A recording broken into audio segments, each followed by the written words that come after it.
За өчигний 2 дахь утга нь тэгвэл ямар утгатай юм бэ гэвэл А иштэй ирүү айдааны биний наруу. А хийж авахад нэг би болно гэсэн үг. За эйно дахиад Аг уншчих. Ано жиканга зүзүйте ирүү токини биний наруу. А гэдэг үйл явдал болж авахад би гэдэг нэг юм болох нь байна шүү дээ. Тэ? За тэгвэл монголоор юу шиг орчуулсан байна хэдүүл харъя. Ямар нэгэн зүйл хийх явцад өөр зүйл аяанда болох. Ямар нэгэн зүйл хийх явцад өөр зүйл аяанда болох гэсэн үг. Жишээ нь би одоо би одоо нэг залуутай хамт ажиллаж илаа гэж бодъё те. Хамт ажиллаж илаа. Чи аяантай сайн болчихсон. Хамт ажиллаж байгаа штэ. Нэг юм ингээд болоод байгаа штэ. Ажиллаж байгаа гэдэг юм надад өөртөө ингээд хамт ажиллаж байгаа. Тэгсэн чи яг тэгэх хугацаанд би нэг залуу сайн болчихсон. Тэр үед энэ дүрмийг ашиглах нь ойлгосноо. За. Хэдүүлээ тэгвэл сэцүү зоогүй бо холбоосыг нь харъя. За. Доши жишокей яг нөө өмнөхтэй адилхан. Өмнөх үчиний одоо нэгдүгээр холбоостой адилхан. Үйл үг жишокей буюу тол бичгийн хэлбэр, най кей буюу үгүйсгсэн хэлбэр, тэйру кей. Тэйру буюу одоо цагийн хэлбэр. Тэгээд үчиний залгах нэ, шууд залгах нь. За тэгвэл мэши буюу нэр үг нь явах вэ гэсэн чинь нэр үг тэгээд но бичээд тэгээд үчиний. Нэр үгийн ардасаа бол но ороод үчиний залгана гэсэн үг. За жишээ үг харъя хэдүүлээ. За хаширу гэдэг үг байгаа шүү дээ. Хаширу гэдэг чинь болохоор жишөөкэн тийм үү? Хаширу гэдэг маань өөрөө гүүх гэсэн утгатай. Тэгвэл энийг яг одоо гүүжинэ болох юм бол хашитте ирүү. Хашитте ирүү болно тийм. Тэгээд хашитте ирүү үчиний буюу гүүж байхад одоо ямар нэг юм болсон байж бэн штэ. Окей. За хашитте ирүү үчиний.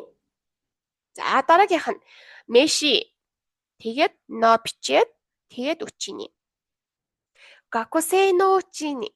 Яг түрүүнийхт үчиний нэгдүгээр имитэй адилхан. Гакусей но үчиний. Но залгасан байна тий. За. Тэгвэл одоо жишээ өгүүлбэр харъя. Рэй бун харцгаая. Ишшони хатарайте ирүү үчиний сукини наримашта. Хатарайте ирүү гэдэг маань ажиллах тий.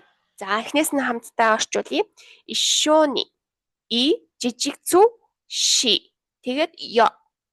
Буюу жижиг я шүү. Ишшони буюу хамт. Хамт хатарайте ирүү үчиний ажиллаж байх хугацаанд ажиллаж байхдаа хамт ажиллаж байхдаа сукини наримашта. Сайн болчихсон, сайн болсон гэсэн утгатай. Сукини наримашта. За ойлгосон шүү дээ. Хатарайте ирүү үчиний хамт ажиллаж байхдаа А гэдэг юм болж байхад Б гэдэг юм аяанда болцсон. Буюу хамт ажиллаж байхдаа сайн болчихсон гэдэг. За хоёр дахь тэгвэл жишээ өгүүлбэрийг харъя. Реншу шите ирүү үчиний вакару ёони наримашта. Реншу шите ирүү үчиний буюу дасгал хийж байхдаа. Дасгал хийж байхдаа одоо ямар нэгэн хичээл хийгээд тэрэн дээр реншу буюу тэрэн дээр хичээл хийжсэн, дасгал хийжсэн ба штэ. Дасгал хийжсэн чинь яванда нөгөөдхөө ойлгодог болцсон ба штэ. Вакару ёони наримашта. Тэ реншу шите ирүү үчиний вакару ёони наримашта буюу дасгал хийж байхдаа нэмэгдсэн чинь ойлгодог болчихсон. Тэ? За дараагийнх нь аванай үчиний утанани наримашта. Аванай үчиний утанани наримашта буюу аванай гэдэг маань өөрөө уулзаагүй. Уулзаагүй. Аав гэдэг чинь уулзах гэсэн үг шүү дээ.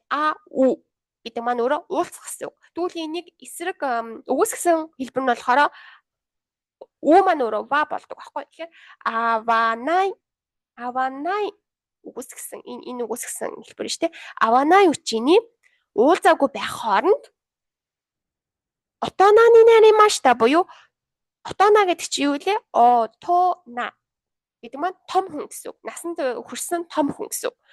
Отоонааны нарийн мааштай буюу том хүн болчихсон.